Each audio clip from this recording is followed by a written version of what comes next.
I was reflecting on what you were saying earlier, and you were talking about that uncomfortable shift to when we really saw alcohol and drug issues through a criminal justice lens, and trying to readjust that back to a bit of a health lens. And I suppose where I have always wanted to be is, well, that's all and well and good, but why are we just not seeing this through a social justice lens in a way? Like, because most people are not interested in social justice. Maybe that big shift is still yet to come, where we're actually getting governments, politicians, commissioners and others prepared to see this not just through the criminal or the health lens, but really see it through the social justice lens in a way. Yes.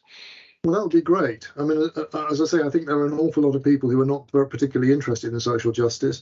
And in fact, we're seeing, I mean, the current sort of political situation in this country and in others is quite scary to me. I mean, I think there is a rise of a kind of polarised crypto-fascism that really needs to be taken very seriously.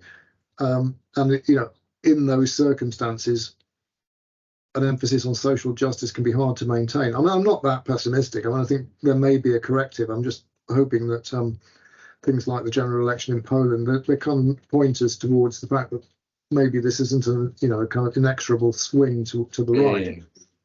But yes, it is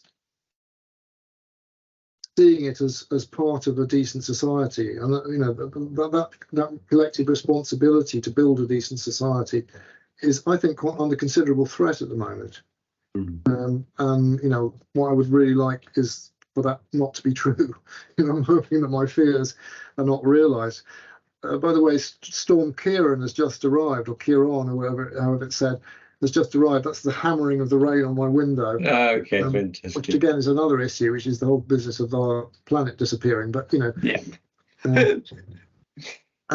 well, listen, it's been brilliant to talk to you, and it's been a fascinating conversation. And there is so much we could capture with you, and we may come back for a second slice. But I really can't thank you enough. It's been a really rich journey. Anything else you want to say before we end the interview, as it were? Not really. I mean, I've really enjoyed this. I think we've covered a lot of ground. I think it has been personal as well as kind of more general. And I've really enjoyed the experience. I hope there's some useful footage. Yeah, I think there's lots of stuff that I think our viewers will get lots from, and we are keen that it's personal. In the end, recovery communities are made up of both the collective social, as you described earlier, but that's also still just a collection of the individuals and the person as well. We can't separate the two, can we?